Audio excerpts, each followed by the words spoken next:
What's up, everyone? Just wanted to reach out to you today to say hello, of course. I hope you're doing well, and just give you a little bit of information about some stuff that's coming up here at Calvary.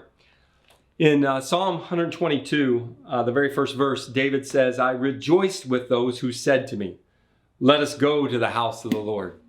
As David said those words, he was, of course, headed to a physical place with a bunch of other people, anticipating an actual in-person worship experience.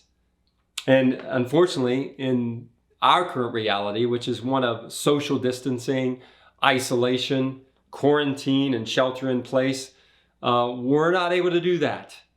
But that doesn't mean that, like David, we're not excited. And we hope you're excited too. We hope you're rejoicing over the fact that just in a little bit of time, we'll be able to join together for Calvary's worship service. The live stream of our Sunday morning worship service will take place at 10:45 a.m. this Sunday, and you can join in that live stream by visiting cbcjoy.org/live. Again, that's cbcjoy.org/live. When you hit that page, your viewing options will be available for you. And again, we're just excited to be able to provide that and excited to be able to join together as the family of God to worship our Lord. As we do worship together this Sunday, a little bit of a heads up that we'll be observing communion. Now, because we're not gathering together in one place and we can't provide those elements for you, just giving you that heads up so that you can make some preparations to be able to share in communion in your own home. Now, typically, the communion elements that exist as like a little wafer, maybe a cracker and a cup of grape juice. I want to stress to you that don't be anxious, don't worry, don't fret over the fact that you may not have what you consider to be the normal or traditional things to use for those elements. Just use whatever you have on hand. A piece of bread, a piece of a hamburger bun, a cracker, a piece of a potato chip, whatever that might be. And instead, if you don't have any grape juice, maybe there's a different kind of a juice you have on hand, or water even, milk, some sort of milk alternative. What you use doesn't matter as much as why you're observing communion. The observance of communion is all about remembering.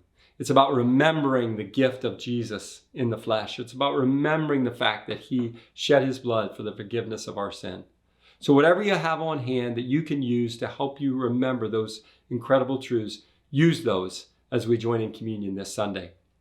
The word communion comes from the Greek word koinonia, and koinonia is such a powerful word, implies such a deep level of intimacy and participation and connection. And it's ironic that it is that very depth of connection that we are missing in this time.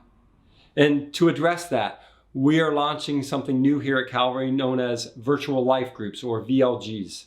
VLGs are designed for 3 or 4 people to connect with each other, 3 or 4 men or 3 or 4 women connecting in a same gender group so that they can receive and provide the support and connection for each other that we so desperately need. Now, you should have gotten some info about VLGs earlier this week, and actually you're going to get a very detailed email from Bobby Lee Barr tomorrow.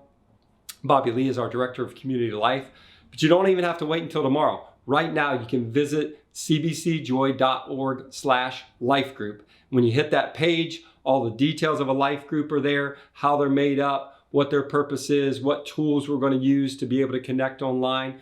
But please know that if you have any questions, if something doesn't quite make sense, if you're a little confused, you just need help to plug in, let Bobby Lee know. She's here to help you. She's here to serve you. We want you to have that connection and support that you need. We need that at all times in our lives, but we certainly want to provide that in this time in our life when, again, we're experiencing that time of distance and separation from one another. One of the ways, other things too that we're struggling with oftentimes during this separation is to be able to pray for one another. We don't have those, maybe we just don't run into each other as much anymore, right? At the church or in a class or in a group or in a Bible study. And so because of that, we want to remind you to let us know how we can pray for you, okay?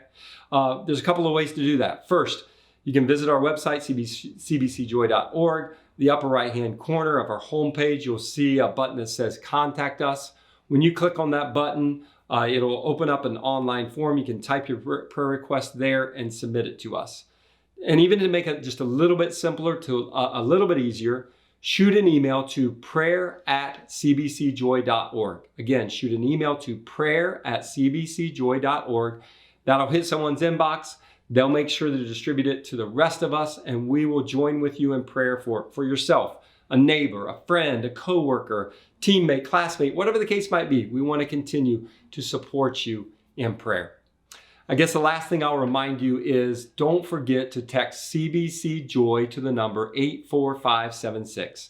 When you do that, it provides an easy way for us to push information to you, as well as kind of like build a little bit of a CBC-based support network for each other, and also a way to mobilize us to be a support network to our community as well. I think that's enough for now. Thanks so much.